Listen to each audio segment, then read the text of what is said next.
Howdy, folks. I'm brooding broccoli, brusquely bringing brutal brownies. I'm Amber. And here are more brutal brownies for us to bring because why would we bring broccoli over brownies to a Thanksgiving dinner, Amber?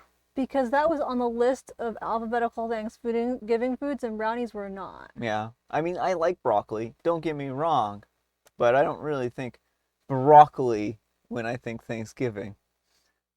I'm just giving you a hard time. Let's get started. All right, folks, and our first letter is titled, Am I a Jerk for Not Making My Daughter Apologize to Her Teacher Again for Her Impromptu Costume? I'm a 34-year-old female, and I'm the mother of two little girls, a 6-year-old female and a 4-year-old female. My 6-year-old is very funny, happy, and a curious little girl. She can be a bit rambunctious and ask questions or make comments without thinking about how they impact people, which is something that I'm trying to work on with her. My daughter loves her first grade teacher and talks about her all the time. Her teacher is actually pregnant and has started a show. My daughter was excited when she learned her teacher was having a baby and has been asking me and my husband all kinds of questions about pregnancies and babies. Yay!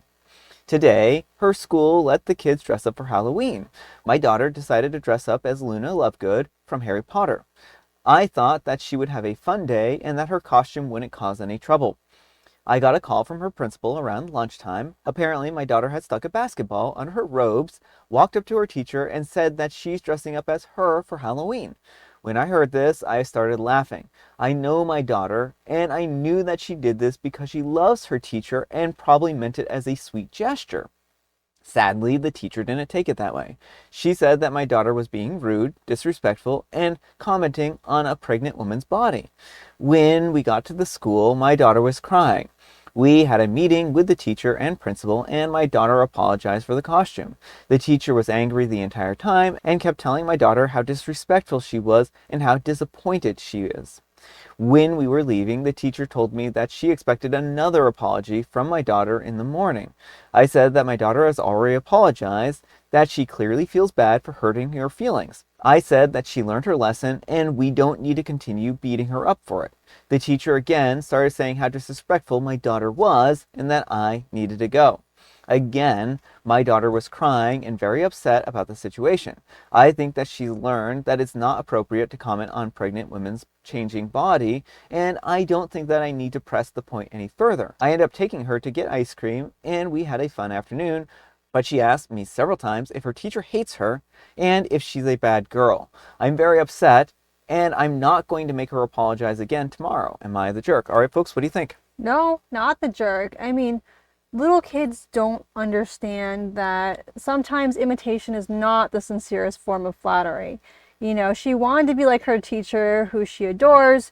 It's very clear she wasn't doing this to be mean or mocking. She just thought, oh, I'm like the teacher. And the teacher reacted disproportionately. You know, it's one thing to pull a kid aside and to be like, it's not very kind to mock other people's bodies. You know, I know you're not meaning to be mean, but some people might find that hurtful. But it's another thing entirely to berate a child for doing something harmless. Yeah, they say she was in kindergarten, first grade. I mean, I don't know if they specified the age. Point is here that if you're an elementary school teacher, then you are going to have to expect kids are going to say things that might come across as insensitive. Kids come across as insensitive because they're not adults, right? They haven't been socialized yet. Then the point of school, at least of course the early elementary school, is to socialize them. The appropriate reaction from the teacher should have been to sit her down and been like, oh, like you said, explain to her that that could be hurtful to people and that she knows that she didn't mean it to be hurtful and to kind of move on from it from there, right? And then the kid would have been like, oh, I'm not going to do that again because they don't want to hurt people's feelings, right? The reaction the teacher had was disproportionate. Yeah. Right? She is treating this kid like she ran up to her, slapped her across the face and said, I hate you, right? Yeah. And I mean, this is just like just very, very disproportionate. The principal and the teacher both should be kind of ashamed about how they handled the situation. Well, I honestly don't understand the principal at all here backing the teacher up. Like, I am just hoping that maybe this is pregnancy hormones blowing everything out of proportion for the teacher, But honestly, at that point, she needs to take an early maternity leave if she cannot effectively do her job. Yeah. But the principal, I don't know why on earth he's standing by the teacher when she's done something that's clearly not right. They're married. Could be. I don't know. That's speculation. I just feel very bad for this little girl who was clearly doing this as a gesture of kindness, and it turned into something that it just shouldn't have been. I think the teacher owes the girl an apology, if anything. I think certainly like the girl apologized and said that she didn't mean to hurt the teacher's feelings, but the teacher needs to reciprocate here and understand that her reaction just was really uncalled for. Yeah, and honestly, if I were OP, I might consider if the teacher acts cold to the daughter, bring this to a higher authority, to the superintendent or the school board, because this is not okay. Like the poor girl feels like she's done something horribly wrong and like her teacher hates her. Yeah. And no child should feel like that. Yeah, and I think that OP should sit down and talk to their daughter and make sure that they understand that they didn't actually do anything that was wrong, because they didn't know that this would have been hurtful to someone, right? Right, and have the conversation around like sometimes people may find this hurtful, and so in the future it's best not to do this, but you didn't do this from a place of malice. You didn't mean to hurt someone. I mean, how many little kids have stuffed a basketball under their shirt and pretended to be pregnant before? Yeah, or a Every pillow or single something. child, right? What's that? Is it or a pillow or Or something? a pillow? Yeah, I mean, it's not like this is something that kids don't do, boys and girls, right? I mean, this Right. is just something that little kids do, and the fact that this teacher took this so personally is just so bizarre to Well, me. they're just imitating what they see around them, Yeah, and they're trying yeah. to be adult. Kids like to pretend to be grown-ups. They like to emulate the people they admire. Yeah, or just be silly, Or be right? silly. Yeah. So I don't know. I really feel like they completely missed a teachable moment here and traumatized the girl in the process. But let me know what you folks think. So anyhow, take care and good luck. And IBN 4713 says, there's no need for a second apology. What is that going to achieve? Edit an ad that you're not the jerk. And OP replies, I agree, especially when the first one was very sincere and she clearly feels terrible. And BoardPanda55 says, may want to set up another meeting with the principal and the teacher. Just lay it all out there. My kid adores you. She is so excited about coming to school because of you, and now she thinks that she is a bad kid because of you. You destroyed her because she wanted to be like you and dress as you for Halloween. Congratulations on becoming a teacher who has now scared her instead of nurturing her. Then request a teacher change. Your child won't thrive under her anymore because of this. Sorry, I hate teachers like that. She is having her own body issues with being pregnant, and put that on your kid. Not the jerk, but that teacher is a major one. And Cthulhu Aru says, I would not have my kid in that woman's class anymore. What in the world? She's 6. She's not supposed to know how to behave. And she didn't even do anything wrong here. She should not be teaching kids. And OP replies, yeah, I agree. I was shocked by her reaction. She's young and hopefully she's just learning. All right, folks, and our next letter is titled, Am I a jerk for not taking my fiance's kid to trick or treat and went to a Halloween party instead? I'm a 29-year-old female and I'm engaged to my fiance, a 35-year-old male. My fiance has a 7-year-old son from a previous relationship. His ex got pregnant on their first date due to a broken condom, and they tried to make it work for the sake of the baby. She eventually left him when their son was 2, and I met my fiance about a year later. His ex can be very difficult, and my fiance avoids confrontation because he's terrified of losing time with his son. She constantly threatens to take him to court again and make him pay for it.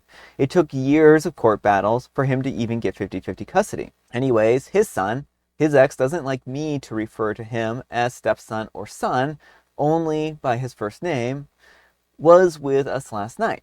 He was supposed to go trick-or-treating with his dad. I had a Halloween fundraiser party for work that I had to attend, as I was the MC, so I just couldn't cancel last minute. My coworkers and I were doing a group costume, Golden Girls. I'm tall, so I was Dorothy, so there was no way to back out. My fiance texted me saying that he had to stay longer at work because his boss required it. I told him that I couldn't take his son trick-or-treating and asked what I should do.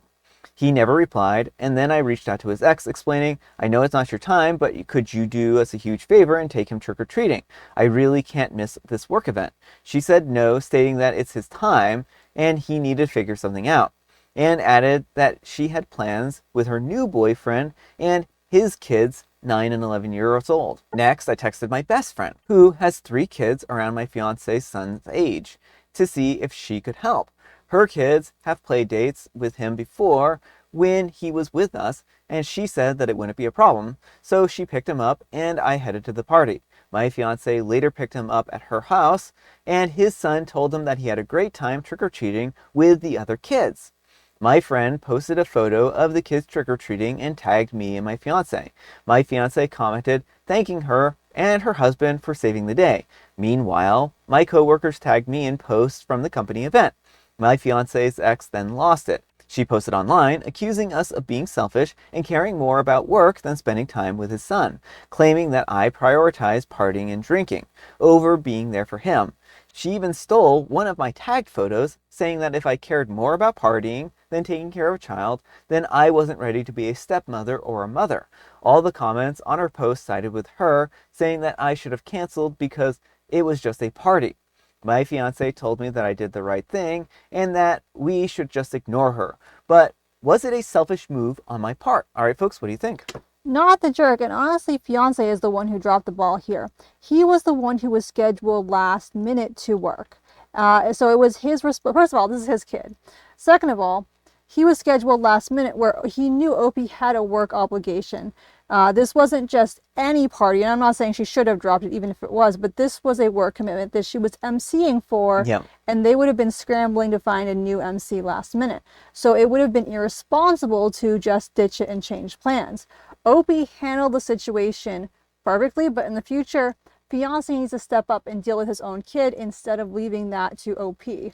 So, I mean, I think probably the way I kind of read this is that he was called in at the last moment. She was already there with the kid, and they had made plans for them to exchange, and that he just couldn't get away from work.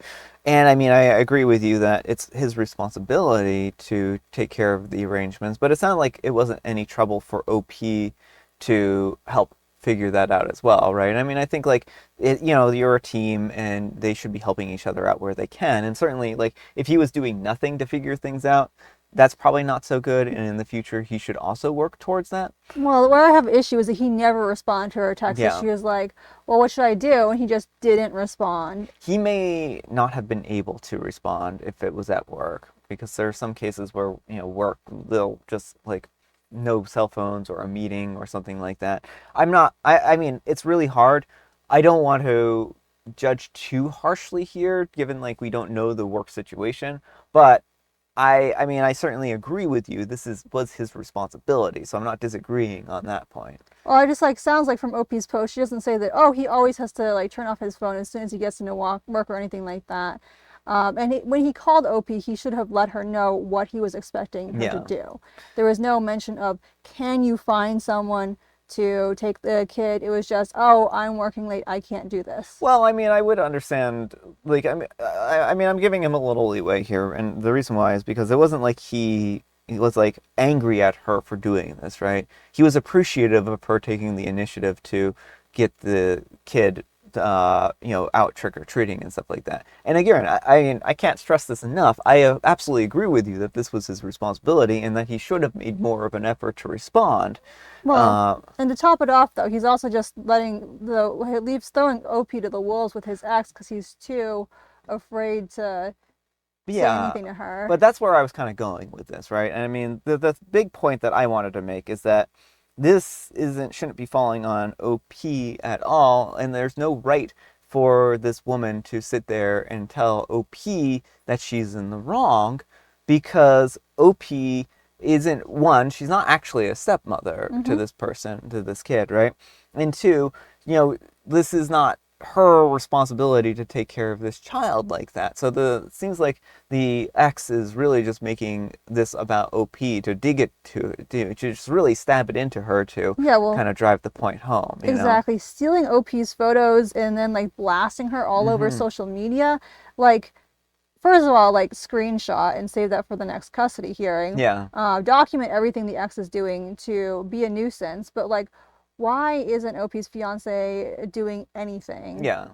Well, and again, I think that's just because he's terrified about getting in trouble and getting into more custody battles and stuff like that. And he shouldn't be he shouldn't be being driven by fear, right? And that's not a good place to be. But I can understand him wanting to give a little bit to try and not lose custody of his kid, because it sounds like he really does love his kid, right? It's a difficult, challenging situation, but I absolutely judge OP not in the wrong at all in this situation. And the ex, she seems like a pretty not such a good person. But let me know what you folks think. So anyhow, take care and good luck. All right, folks, and our next letter is titled, My boyfriend, a 22-year-old male, is dressing up as SpongeBob for Halloween, and I, a 22-year-old female, find it childish. How can I get him to listen? Halloween is coming up, and my boyfriend, a 22-year-old male, is planning to dress up, which is fine. It's Halloween, after all. The issue is that he's planning to go as SpongeBob, a cartoon character from a children's show. He's a grown man, and I don't think that it's cute or funny for him to dress up like that. I'm supposed to be attending a Halloween party with him, but the thought of going with him dressed up as that feels humiliating. I'm a 22-year-old female, and I tried telling him that dressing up as SpongeBob seems childish and makes him look like an embarrassing man-child. But he just tells me that I need to go and have fun. I don't have a problem with adults dressing up, but I think they should at least act their age. I told him that I wouldn't go to the party with him if he wears that costume, but he doesn't believe me and thinks that I'm just trying to guilt him into changing. What can I do to get him to realize that he looks dumb? All right, folks, what do you think? Should OP's boyfriend stop raiding the child's costume section of the costume store and cramming himself into the child-sized SpongeBob costumes to go to the Halloween parties? I mean, funny you should mention that to someone who literally wore a child's costume on Halloween. Um, yeah, I think I'm team boyfriend here. I mean, first of all, like you were pointing out, they make SpongeBob costumes for adults for a Yeah, reason. yeah. But secondly, it's Halloween. People get to be creative. Like wearing a costume is part of the fun, and so many people have good memories. Like SpongeBob is such an iconic show. It's something that like people across many ages have loved and enjoyed. And so there's nothing wrong with wanting to dress as SpongeBob for Halloween. And I think OP needs to lighten up a little bit. Yeah, the vision I had was like of a 60-year-old's costume, actually. So him like ripping, like pulling out of the costume and everything like that. That's the imagery that I had. I just wanted to share that with you folks because I think that's important imagery in my head about where this is going. And yeah, I think that she needs to lighten up, right? This is not an embarrassing thing. I mean, if she's embarrassed of him and his costume choices, it's going to be a very short relationship, I think. Right. I mean, they just may be incompatible. She can find someone stodgy and selfish to be with, and he can find someone who doesn't mind embracing their inner child on Halloween. Well, I mean, I don't think being stodgy is necessarily selfish as well, right? I said find someone stodgy and serious. Oh, serious. I thought you said selfish. I'm like, I don't know if those two things go together. But yeah, I think that if she wants a serious partner who acts like a serious adult or something like that, then I mean, she's entitled to that. That's a great deal breaker for her, but she can't impose something like this on her boyfriend right now, right? Right. Like stop trying to change him. Mm-hmm. If it's a deal breaker, break up with him. If it's not, then just accept it and try to enjoy yourself as best you can. Mm-hmm. But this whole how do I get to change it? You don't. Yeah. He is his own person. You should not be in a relationship trying to change someone. Yeah, exactly. But let me know what you folks think. So anyhow, take care and good luck. All right, folks, and let's see what the Wheel of Judgment has to say. Wheel of Judgment, turn, turn, turn, tells the judgment that OP's earned. Fake. Of all the posts. That's right, well, folks, OP is fake in this one. They're being fake, Okay. I think is what the wheel is saying. All right, folks, it is tea time. Grab your beverages of choice. I've got some tea right here, and Amber, she has a joke. How do dragons get ready for a baseball game? Well, they get ready for a baseball game by eating all the peasants. They get all fired up. I mean, that too, but I mean, they barbecue peasants and then they eat them. I mean, that's cooking with dragons. That's not children's joke book appropriate. And I have licorice spice. All right, folks, that's all the time we have for today. Thank you so much for watching. Happy Spectacular Saturday, folks. I hope your Saturday is off to a spectacular start. Amber, we need some kind of moral advice and or guidance, and please have it as the final spirits of Halloween disappearing into the sunset. Don't let curmudgeons cramp your style. Live your Halloween to the fullest. There you have it, folks. Happy end of the season Halloween and stuff like that. It's always Halloween in my soul. Yes. Thanks so much for watching, and we'll see you all tomorrow. Bye.